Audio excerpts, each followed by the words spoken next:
오늘 본문 말씀 앞에 보면은 사도 바울이 이와 같은 내용을 언급한 내용이 있습니다. 교회는 머리신 예수 그리스도를 머리로 하는 그분의 몸된 지체이다. 하나의 지체가 아니라 여러 지체를 가지고 있다라고 얘기합니다. 그러면서 오늘도 주 안에서 하나 될 것에 대해서 권면하고 있습니다. 혹자들은 이렇게 말합니다. 교회는 만물상에 모인 곳이다. 교회는 별의별 사람들이 모인 곳이다. 그러다 보니까 교회 안에서 신앙생활하고 한 하나님을 섬기지만은 말씀 들은 대로 한 마음 가지고 하나님을 섬기지 못하고 때로는 마음이 분열되거나 때로는 뜻이 맞지 않아서 여러 가지 어려운 가운데 처하는 것을 보게 됩니다. 오늘 본문에서 사도 바울은 주님 다시 오실 때까지 로마 교회 성도들이 어떠한 삶을 살아야 될지에 대해서 오늘 본문 말씀 읽었던 10절로 13절까지의 내용을 통해서 우리에게 교훈해 주고 있습니다. 오늘 말씀을 전하고 들을 때에 또 부족한 부분이 있다면은 그것을 하나님께서 다시 한번 회복할 수 있도록 채워질 수 있도록 은혜를 덧입혀 달라고 기도하시고 또 그런 삶을 여러분이 묵묵히 살고 계신다면은 주님 다시 오실 때까지 그런 삶을 또 주님만 바라보면서 말씀과 기도의 생활을 잘 감당할 수 있는 내 자신이 될 수 있도록 붙잡아 달라고 믿음으로 결단할 수 있는 이 시간, 복된 이 시간 되기를 주님의 이름으로 축원합니다. 먼저 10절 말씀입니다. 우리 10절 말씀 함께 읽습니다. 함께 읽습니다. 시작. 형제를 사랑하여 서로 우애하고 존경하기를 서로 먼저 하며. 아멘. 여러분, 로마 교회는 누가 세운 교회입니까? 얼핏 보기에 로마 교회는 바울이 세운 교회가 아니냐. 그러나 틀렸습니다. 로마 교회는 바울이 세운 교회가 아닙니다. 바울이 로마에 도착하기 이전에 먼저 세워진 각 가정교회들을 가리켜서 로마 교회라고 말하고 있습니다. 사도행전 2장 10절에 보면은 이 오순절 날에 이 베드로의 설교를 듣기 위해서 여러 지역에서 온 사람들을 언급하고 있는데 특별히 2장 10절 말씀을 보면은 로마로부터 온 나그네라는 그런 표현이 있습니다. 로마로부터 몇십 명이, 몇백 명이, 몇천 명이 왔는지는 모르겠지만은 디아스포라, 유대인으로서 이방 지역에 뿔뿔이 흩어져 살던 사람들 중에 특별히 로마에 거주하던 사람들이 오순절에 예루살렘에 모이게 됩니다. 그리고 이들이 베드로의 설교를 듣게 되었고 또 마음의 찔림을 받게 되었고 또 마음을 열어서 예수 그리스도를 영접한 뒤에 돌아간 로마 지역에서 바로 가정교회를 이루었던 그 교회가 로마 교회였습니다. 바울은 이 로마 교회 성도들에게 주님이 다시 오실 때까지 로마 교회 교인들아, 성도들아, 우리가 도대체 주님 오실 때까지 해야 될 일이 무엇이냐? 오늘 이것을 한번 고민해 보자. 그리고 그 사실에 대해서 함께 나누면서 그 교훈대로 살 것을 촉구하고 있습니다. 먼저 첫 번째로 형제를 사랑하고 서로 우애 있게 지내라고 말하고 있습니다. 예수님은 마태복음 24장 12절에서 불법이 성함으로 많은 사람의 사랑이 식어진다라고 그렇게 말씀하셨습니다. 이 예언의 말씀은 적중하였습니다. 불법이 성행함으로, 불법이 왕성하여지기 때문에 사랑이 식어져 간다. 사랑이 본래부터 찼던 것 아닙니다. 이 사랑은 뜨거웠습니다. 사람의 마음도 녹일 정도로 뜨거웠던 이 사랑이 세상의 불법이 성행함으로 식어지게 될 것이다. 이 예언의 말씀은 그 당시도 마찬가지고 오늘날도 마찬가지고 주님 오실 때까지도 마찬가지일 것입니다. 세상의 불법은 사랑의 수은주를 떨어뜨립니다. 세상의 불법의 냉기가 교회 안까지 스며들어와서 성도의 한때 그 뜨거웠던 불가능한 것을 가능케 하고 되지 않는 것을 되게 하였고 무에서 유를 창조하였던 그 뜨거운 사랑의 수은주마저 식어버리게 만들었습니다. 사랑이 얼어붙으면 어떻게 될까요? 여러분, 사랑이라고 해서 다 똑같은 사랑이 아닙니다. 뜨거운 사랑에는 열매가 있지만은 꽁꽁 얼어붙은 그 사랑에는 아무런 열매를 기대할 수가 없습니다. 얼어붙은 사랑, 말씀의 시도, 기도의 시도, 눈물의 시도, 헌신의 시도, 그 어떤 시도, 바로 얼어붙은 사랑, 그 마음에서는 열매를 맺을 수가 없습니다. 어떤 사람이 사랑 없는 세상에서 방황하였습니다. 그리고 이렇게 소망 중에 교회는 다르겠지. 교회는 다르겠지. 그래서 조심스럽게 교회 안으로 발을 들여놓습니다. 그런데 이게 웬일입니까? 교회는 다르겠지. 설마 했는데 그 설마가 마음의 상처가 되었습니다. 세상과 다를 바 없는 냉기를 느끼고 또 다시 세상으로 돌아간다면은 이것은 마음 두지 못하고 발을 붙이지 못하는 그 사람의 책임이 아닙니다. 교회는 이렇게 생각해서는 안 됩니다. 어떤 사람이 교회 안에 들어와서 발을 붙이지 못하고 떠나갈 때에 정말로 예수님의 마음을 품고 있는 교회라면은 여러분 통곡해야 됩니다. 애통해야 됩니다. 우리가 데려온 사람도 아닙니다. 자기 발로 찾아왔는데 또 자기 발로 나가는 그런 모습을 발견한다면은 교회는 정말로 그러한 심령, 그러한 모습을 바라보면서 애통해야 되는데 그 사람이 불쌍해서 애통하는 것이 아니라 그러한 사람도 포용하지 못하고 품지 못하고 그런 사람에게 대화 한번 나눠보지 못하는 용기 없는 바로 우리들의 자신의 모습을 바라보면서 애통할 수 있어야 됩니다. 그러므로 신앙의 열매 맺는 삶을 살기를 원한다면은 예수님께서 말씀하신 마음밭들, 길가와 돌각과 그리고 가시떨기 같은 마음들이 주님께서 원하시는 옥토와 좋은 마음으로 변화되어야 됩니다. 뿐만 아니라 더욱더 중요한 변화는 무엇이겠습니까? 얼어붙은 우리의 사랑, 저와 여러분 우리의 얼어붙은 사랑이 눈 녹듯이 녹아내리는 변화가 있어야 됩니다. 그리고 다시 얼어붙지 않도록 서로 사랑해야 됩니다. 얼어붙지 않도록. 그리고 소외된 가운데 스스로 얼음교인, 얼음교회, 얼음성도가 되지 않도록 품어주어야 됩니다. 여러분, 품는다는 것은 무엇입니까? 단지 그것은 애증의 표현, 인사 정도가 아닙니다. 그렇다고 해서 또 실질적으로 이성 간에 여러분 품으라는 얘기는 아닙니다. 주 예수의 이름으로, 주님의 사랑으로 오늘 또 소외되어서 관심받지 못하여서 오늘도 열애된 상태에서 스스로 얼어붙는 그런 성도와 그런 교회를 품음으로 인해서 스스로 얼어붙는 그런 성도의 삶을 다시 한번 우리가 녹일 수 있어야 됩니다. 베드로는 베드로전서 4장 8절에서 이와 같이 조언을 해주고 있습니다. 우리 자막 함께 크게 한번 읽어보겠습니다. 시작. 무엇보다도 뜨겁게 서로 사랑할지니 사랑은 허다한 죄를 덮느니라. 아멘. 예. 오늘 성경에 보니까 한 단어 한 단어가 너무나 중요합니다. 무엇보다도 먼저 우선해야 될 게 있다. 그것이 바로 뭡니까? 서로 사랑하는 것인데 오늘 이러한 관용어가 붙어 있습니다. 뜨겁게 서로 사랑할지니, 왜냐하면은 사랑은 허다한 죄를 덮기 때문이라고 말하고 있습니다. 이게 하나님의 은혜죠.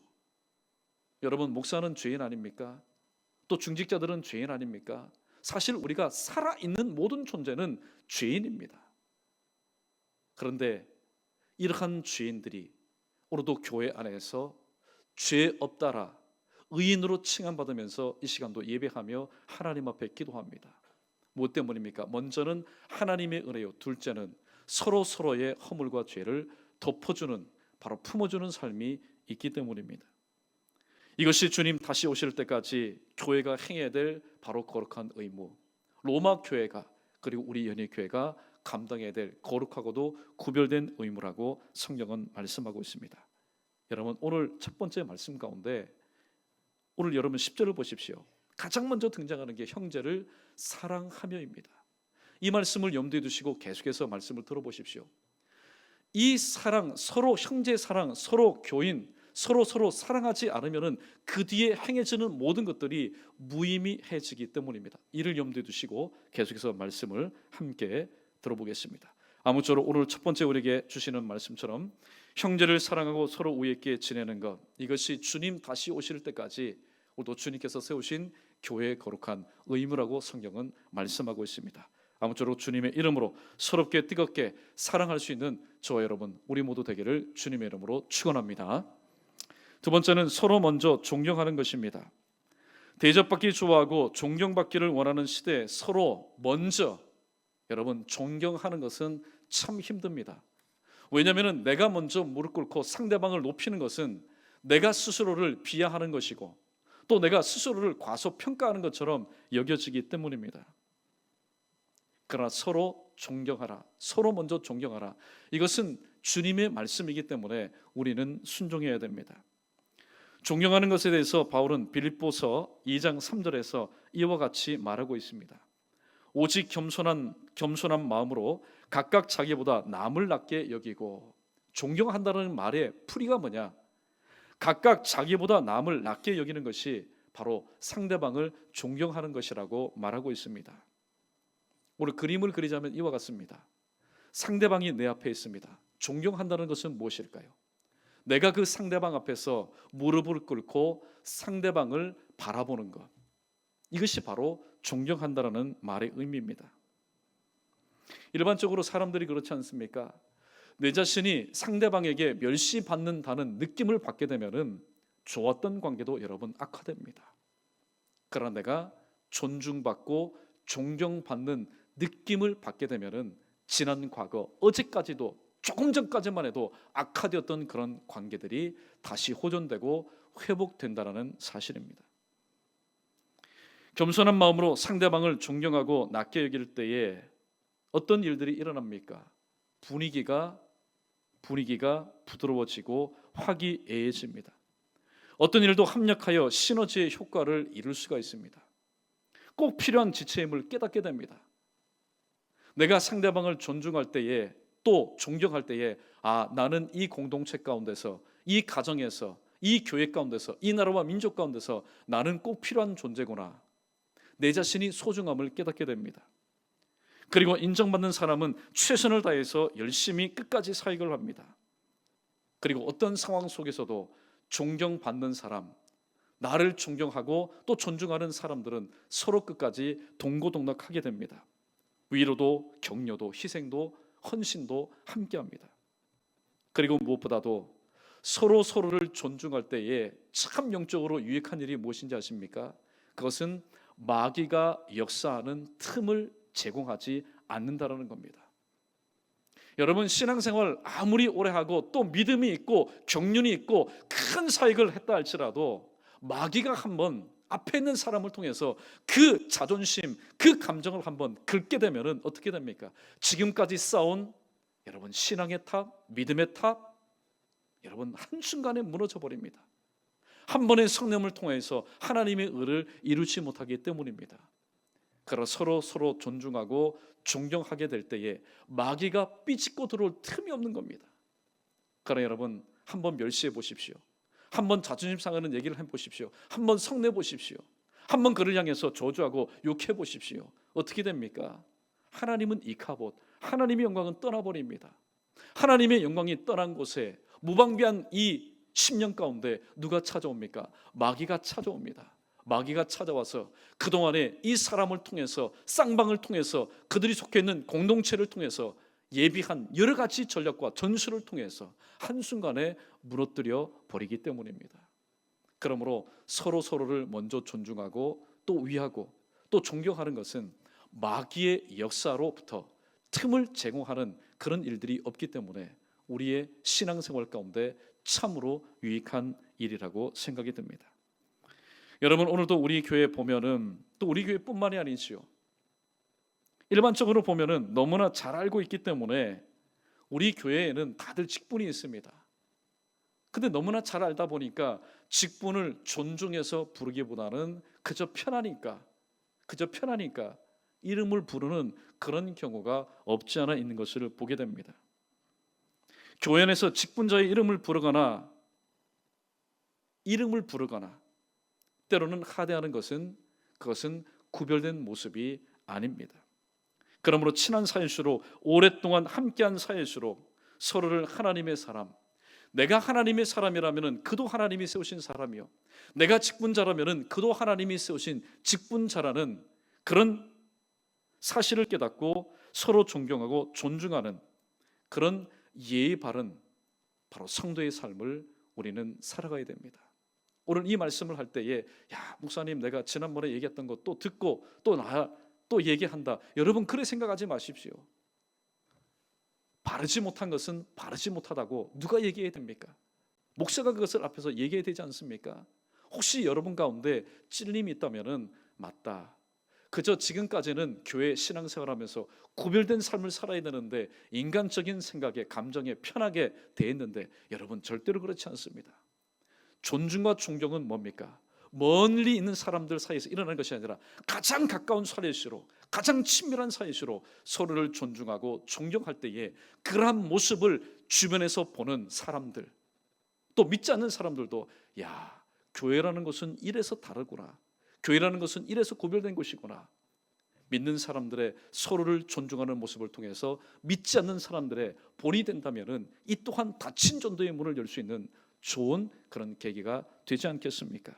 아무쪼록 우리 연희교회 사랑하는 성도 여러분, 예의 없는 성도 되지 마시고 오늘 말씀 들은 대로 다시 한번 주님 앞에서 예의 바른 그런 신앙생활을 감당할 수 있는 우리 모두 되기를 주님의 이름으로 축원합니다. 축원합니다.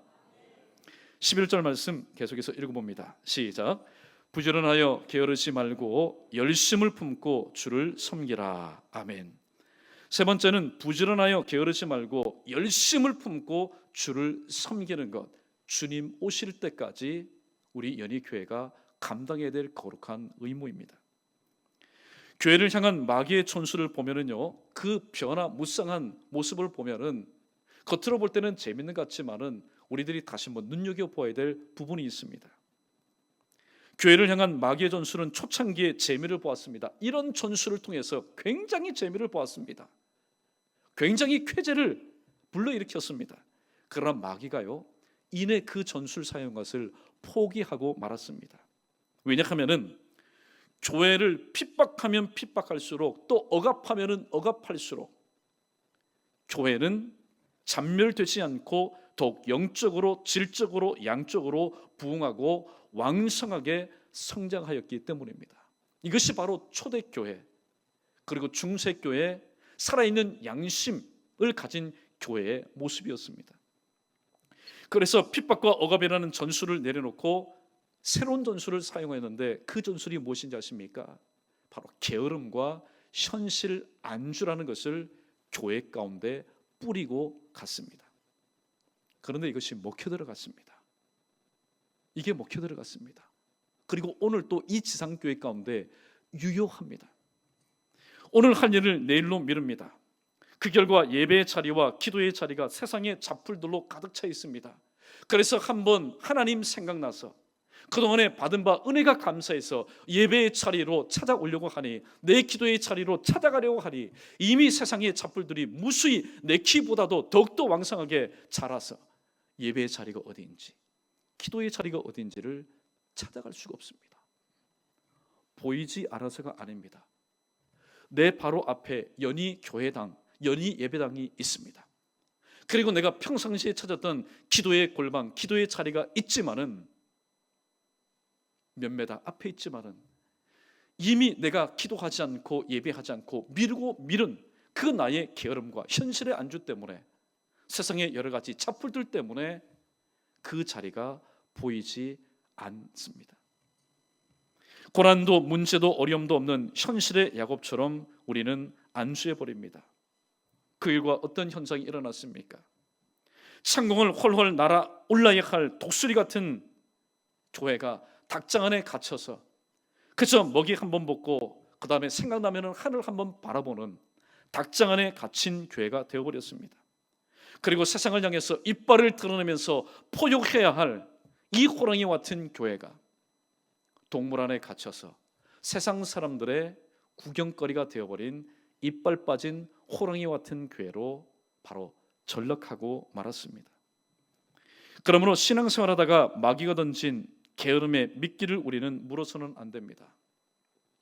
여러분, 교회가 있는 곳에는, 그리고 특별히 내가 하나님 뜻대로 살아야지 하는 그런 교회가 있는 곳에는 사방이 미끼로 깔려 있습니다. 어떤 미끼로 깔려 있습니까? 바로 게으름이란 미끼. 예배 다음 주도 있는데, 내일도 있는데, 6월달도 있는데 자꾸만 미루게 합니다. 또한 마귀가 제시하는 현실 안주의 서류가 여러분 얼마나 근사한지 모릅니다. 너 지금까지 신앙생활하는 건 내가 안다. 가정생활, 직장생활 얼마나 바쁘게 했느냐. 그러나 이제 좀 쉬어라. 그렇게 열심 내고 그렇게 헌신하고 충성하다가 너 생을 마감하게 되겠다. 현실 안주라는 그 서류, 마귀가 내어놓은 그 현실 안주라는 서류를 보니까 한 구절 한 구절이 내 마음을 울컥울컥하게 만듭니다. 그래, 내 마음을 알아주는 것은 마귀 너뿐이다. 한 구절 한 구절이 얼마나 여러분 애절한지 모릅니다. 그때 우리는 사인을 해서는 안 됩니다. 왜냐하면은 교회에 맞들인 이 결함과 뿌리내린 현실 안주는 열심을 품고 주를 섬기지 못하게 하는 바로 최악의 최대의 걸림돌이기 때문입니다. 여러분 중에 게으르면서 현실에 안주하면서 열심을 품고 주를 섬긴 사람 여러분 보신 적이 있습니까? 최소한 저는 게으르면서 현실에 안주하면서 열심을 품고 주를 섬긴 분 한 분도 보지 못했습니다. 그런 목사님도 보지 못했고, 그런 장로님도 보지 못했고, 그런 안수 집사님, 권사님, 평신도 여러분 본 적이 없습니다. 그러므로 열심을 품고 주를 섬기려면은 게으름이라는 미끼의 유혹을 우리는 물리쳐야 됩니다. 그리고 현실 안주에 미련을 두지 말고 그 유혹으로부터 벗어날 수 있어야 됩니다. 그런데 여러분 오늘 이게 힘든 겁니다. 그렇게 말씀을 전하는 거 쉽습니다. 또 그런 삶을 살아야지 말씀을 듣는 것도 여러분 쉽습니다. 그러나 전한 대로 들은 대로 살기가 왜 그렇게 힘든지 모릅니다. 그렇기 때문에 하나님의 붙잡아 주심이 필요한 바로 대목이 바로 이 때문입니다. 말씀 전하는 자, 목사 얼마든지 여러분 외칠 수 있죠. 핏줄을 씌우면서 이렇게 살아야 됩니다. 외칠 수 있습니다. 그러나 말씀대로 살기가 또 여러분도 마찬가지입니다. 그래, 지난 시간에 못 듣고 오늘 이 자리에 내가 이 시간 잘 나왔다. 오늘 이 시간 이 말씀을 듣지 않았다면 또 게으름 가운데 현실을 안주하면서 살 텐데 믿음 또 각오하고 또 결단하지만은 여러분 들은 대로 살기가 힘듭니다. 그렇기 때문에 말씀 한 대목 한 대목이 끝날 때마다 여러분 하나님께서 내게 주신 이 말씀, 아멘한 말씀, 결단한 말씀, 오늘도 마귀가 낚아채기 전에 성령 하나님 붙잡아 주십시오. 저는 연약합니다. 저는 연약합니다. 저는 강하지가 않습니다. 하나님 나를 붙들어 주십시오. 하나님의 붙드심 가운데 우리는 우리에게 허락하신 신앙생활을 온전히 감당할 수 있기 때문입니다. 사랑하는 성도 여러분, 오늘도 시간마다 내게 주시는 말씀, 오늘도 그 말씀대로 살 수 있도록 성령 하나님 나를 붙잡아 주시고 그런 삶을 살 수 있도록 나를 다시 한번 세워주옵소서. 그렇게 여러분 기도하시면서 또 그렇게 살아갈 수 있는 저와 여러분 우리 모두 되기를 주님의 이름으로 축원합니다. 12절 말씀 계속해서 읽습니다. 시작. 소망 중에 즐거워하며 환난 중에 참으며 기도에 항상 힘쓰며. 아멘. 네 번째, 소망 중에 즐거워하며 환난 중에 참으며 항상 기도에 힘쓰는 것, 이것이 주님 다시 오실 때까지 바로 우리 연희교회가 감당해야 될 거룩한 의무입니다. 교회가 소망 중에 즐거워할 수 있는 것 무엇 때문입니까? 여러분, 소망이라는 것은 어떤 상태에서 소망을 품습니까? 소망이 빛나는 것은 평안할 때에, 아무런 문제가 없을 때 사람은 사실 소망이라는 것을 품지 않습니다. 내 삶이 힘들고 절망 중에 앞이 꽉 막힐 때에 사면초가 또 풍전등화 일편주인 상태에서 우리는 소망이라는 것을 품습니다. 그렇다면은 교회가 저와 여러분이 소망 중에 즐거워할 수 있는 이유가 무엇입니까? 그것은 하나님이 행하시는 일들을 말씀대로, 들은 말씀대로 우리는 믿음의 눈으로 바라보기 때문입니다. 또 모든 것이 합력하여 선을 이루시는 하나님이 항상 오늘 또 살아계시기 때문입니다. 그리고 그 하나님이 오늘 또 나와 함께 하심을 믿기 때문에 하나님은 항상 살아계시고 살아계신 하나님이 오늘 또 절망 중에, 그리고 오늘도 어려움 중에, 막히고 다치고 꼬여 있는 중이라도 소망 중에 하나님을 바라보는 나와 함께 하시기 때문입니다. 또한 교회가 환난 중에도 참을 수 있고 인내할 수 있는 것은 무엇 때문입니까? 5가지의 말씀을 여러분에게 드립니다. 자막에 있던 말씀 머리로 여러분 새기시고 입술로 고백하기 바랍니다. 첫 번째, 요한복음 16장 33절 함께 읽습니다. 시작. 세상에서는 세상에서는 시작. 세상에서는 너희가 환난을 당하나 담대하라. 내가 세상을 이기었노라. 아멘. 교회가 환난 중에서라도 참을 수 있는 것, 인내할 수 있는 것은 바로 내가 세상을 이겼다라고 주님께서 선언해 주셨기 때문입니다. 또 야고보서 5장 13절 말씀 계속해서 있습니다. 시작. 너희 중에 고난 당하는 자가 있느냐? 저는 기도할 것이요. 예수님께서 그렇게 명령하셨기 때문입니다. 너희 중에 고난 당하는 자가 있느냐? 환난 당하는 자가 있느냐? 어려움 중에 있는 자가 있느냐? 저는 기도할 것이요. 주님께서 그렇게 명령하셨기 때문입니다. 로마서 8장 18절입니다. 함께 읽습니다. 시작. 생각한데 현재의 고난은 장차 우리에게 나타날 영광과 좋게 비교할 수 없도다. 현재의 고난은, 현재의 환난은, 현재의 어려움은 장차 나타날 영광과 비교할 수 없기 때문에 우리는 환난 중에도 참으며 인내할 수 있습니다. 네 번째, 마태복음 24장 13절 말씀입니다. 시작. 그러나 끝까지 견디는 자는 구원을 얻으리라. 예수님께서 소망과 그리고 위로의 말씀을 우리에게 주셨기 때문입니다. 그리고 마지막 사도행전 7장 55절 말씀 함께 있습니다. 시작. 스데반이 성령이 충만하여 하늘을 우러러 주목하여 하나님의 영광과 예수께서 하나님 우편에 서신 것을 보고. 아멘. 여러분, 이 부분은 어떤 분입니까? 스데반이 성령이 충만하여 하늘을 우러러 주목하여 볼 때에 그의 눈에 비친 모습이 있는데 그 모습은 이 스데반이 결코 잊을 수 없는 모습이었습니다. 바로 하나님의 영광과 그리고 예수님께서, 이 부분이 중요합니다. 예수님께서 하나님 우편에 앉아 계신 것을 본 것이 아니라 하나님 우편에 서신 것을 보셨다는 겁니다. 예수님은 환난 중에 있는 성도를 응원하여 주시는 유일한 분이십니다.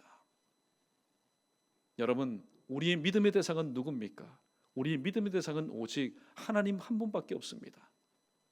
여러분, 사람 믿지 마십시오. 그렇다고 해서 여러분 주변에 있는 분들 또 의심하지 말라는, 의심하라는 얘기가 아닙니다. 우리의 믿음의 대상은 오직 바로 예수님, 하나님 한 분밖에 없습니다. 그 주님은 우리에게 어떤 분이십니까? 환난 중에 있는 나를 응원해 주실 수 있는 바로 유일한 주님이십니다. 그렇다면 누가, 어떤 사람이 오늘 말씀처럼 소망 중에 즐거워하며 환난 중에 참으며 끝까지 인내할 수 있습니까? 오늘 12절 하반절에 그 정답이 기록되어 있습니다. 이를 염두에 두시고 우리 12절 말씀 우리 다시 한번 또박 우리 읽어보겠습니다. 시작. 소망 중에 즐거워하며 환난 중에 참으며 기도에 항상 힘쓰며. 소망 중에 즐거워할 수 있는 사람, 또 환난 중에도 끝까지 참고 인내할 수 있는 사람은 기도에 항상 힘쓰는 사람입니다. 그렇다면 누가 기도할 수 있습니까? 지난 수요일 새벽 메시지 시편 39편 7절 말씀처럼 우리 이 부분은 크게 한번 따라보겠습니다. 주여, 이제 내가 무엇을 바라리요? 나의 소망은 주께 있나이다. 누가 기도할 수 있습니까? 누가 기도할 수 있습니까? 깨 있는 사람이요? 말씀을 붙잡고 있는 사람이요? 아무리 깨어 있어도, 말씀을 붙잡고 있어도 주님께 나의 소망을 두지 못하는 사람은 기도할 수 없습니다. 누가 기도할 수 있을까요? 그것은 바로 주님께 나의 소망을 두는 사람만이 기도할 수 있습니다. 오직 주님께만 유일한 소망을 두는 사람이 기도할 수 있습니다. 그러므로 우리는 데살로니가전서 5장 17절 말씀처럼 기도하기는 기도하되 쉬지 말고 기도할 수 있어야 되고, 기도하되 집중해서 전심으로 기도해야 되며, 그리고 기도하되, 크게 한번 따라해 보겠습니다. 받은 줄로 믿고 기도해야 합니다.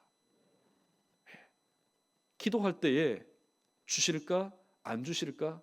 여러분, 의심하면서 하는 기도처럼 하나님 앞에 불신의 기도가 없습니다. 그러므로 기도할 때는 쉬지 말고 집중해서 전심으로 받은 줄로 믿고 기도해야 됩니다. 그러니까 우리의 모든 기도는 감사의 기도가 될 수밖에 없습니다.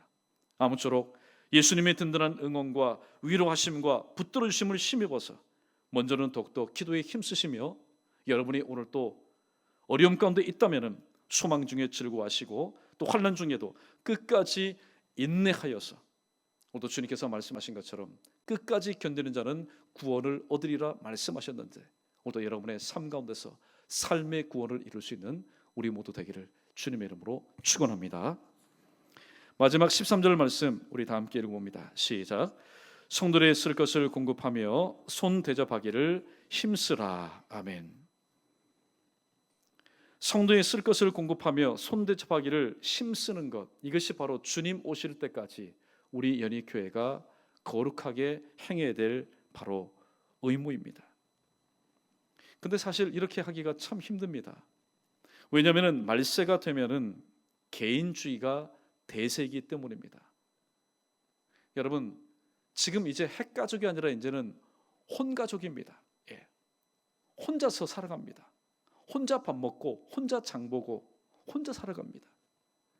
이런 시대 가운데 쌍방의 일, 즉 상대방의 일에 대해서는 관심이 없는 것을 보게 됩니다. 며칠 전에 생각만 하면 또 마음 아픈 그런 일들이 중국 땅에서 일어났습니다. 우리 교포들 아이들 유치원 또 가는 길 가운데 버스가 여러분 전소되었습니다. 그런데 보니까 참 안타까워요. 우리의 심령 같으면은 불이 붙어도 일단 들어가서 여러분 그 아이들 꺼내오지 않겠습니까? 그런데 관심 없습니다. 관심 없어요. 상대방에 대해서 무슨 일이 일어나는지 관심을 두지 않는 그런 세상을 우리는 살아갑니다. 그러나 또 한 가지 훈훈한 소식이 전해오는 것은 미국에서 어젠가요? 버스가 이렇게 또 사고가 났는데 50명이 한 명도 사상 없이 무사히 나오는 그런 또 일도 있었습니다. 여러분, 신앙생활도 그런 시대의 흐름을 따라서 가고 있는 것을 보게 됩니다. 나만 아프지 않으면 됩니다. 그리고 나만, 내 가정만 평안하면 되고 내 일터만 번창하면 되고 내 삶만 말 그대로 형통하면 그것으로 끝입니다. 고로 나는 복을 받았다. 다른 사람이 아프던, 다른 가정이 깨어지던, 다른 일터가 오늘 또 하얀 곡선을 그리던, 다른 사람이 오늘 또 불통의 삶을 살던, 애통하던, 눈물을 흘리던, 여러분 나와는 상관이 없습니다. 이러한 시대의 흐름 가운데 오늘도 우리는 노출된 채 살아가고 있습니다. 그러나 교회는 예수님을 머리로 하는 그리스도의 몸인 지체입니다. 그러므로 성도의 기쁨과 슬픔 혹은 아픔과 고통에 대해서 우리가 눈 감아서는 안 됩니다. 때로는 인간적인 마음으로 힘이 되어주기를 원하지요. 때로는 능력이 되기를 원합니다. 도움이 되어주기를 원합니다. 그러니까 여러분, 그것은 마음뿐입니다. 내 마음이 닿는 곳까지만 내 힘이 닿고 내 또 도움이 답니다. 그러나 그의 그 아픈 마음의 상처를 우리가 어떻게 회복시킬 수가 있겠습니까? 그러므로 인간적인 모습으로 내 힘과 내 도움이 오늘도 그들에게 미치지 못할 때에 우리는 오늘도 하나님의 도우심을 바라며 또 기도의 동력자로 함께해야 됩니다. 말씀을 정리합니다. 저와 여러분, 오늘 우리 모두는 로마 교회 성도들처럼 주님 다시 오실 때까지 오늘도 우리는 하나님께서 허락하신 생명을 가지고 이 하루하루를 하루살이와 같이 하나님을 바라보며 살아가고 있습니다. 이런 삶을 사는 우리 모두는 어떤 삶을 살아야 됩니까? 형제를 사랑하고 서로 우애 있게 지내는 것, 또 서로 먼저 존경하는 것, 그 사람도 하나님이 세우신 하나님의 귀한 일꾼이라는 그런 인식을 가지고 서로 존중하며 사는 것, 그리고 내 삶 가운데 부지런하여 게으르지 말고 열심을 품고 오늘 이 예배가 나의 생의 마지막 예배다. 오늘 이 기도회가 나의 생의 마지막 부르짖는 기도다. 밥을 한 끼를 먹어도 이 밥 한 끼가 오늘 내 생의 마지막 만찬이다. 사람을 만나도 오늘 내 앞에 있는 성도가 내가 이 땅에서 만날 수 있는 마지막 성도다. 이 마지막이라는 그런 개념, 그런 생각을 가지고 우리는 열심을 품고 주님께서 맡기신 사명을 감당해야 됩니다. 그리고 살다 보면은 교회라고 여러분 어디 형통하고 평탄한 일만 있습니까? 어렵고 힘들 때도 있습니다. 그러므로 우리는 소망 중에 오히려 회복될 모습을 바라보며 즐거워하며, 환난 중에도 오늘 또 이 모든 것을 승리하신 주님께서 나와 함께 하심을 믿고 참으며 항상 기도에 힘쓰는 삶을 살아야 됩니다. 그리고 오늘 마지막 교훈이 우리에게 다시 한번 의미심장한 메시지를 줍니다. 오늘도 우리가 신앙생활하는 것, 나만 복받고 나만 강건하고 나의 일터만 번창하고 나의 삶만 형통하기 위해서 신앙생활하는 것은 분명 아닐 것입니다. 그렇다면 교회는 세상 속에 있을 필요가 없습니다. 교회는 산으로 가거나 아니면 바다 한복판으로 가야 됩니다. 그러나 주님은 말씀합니다.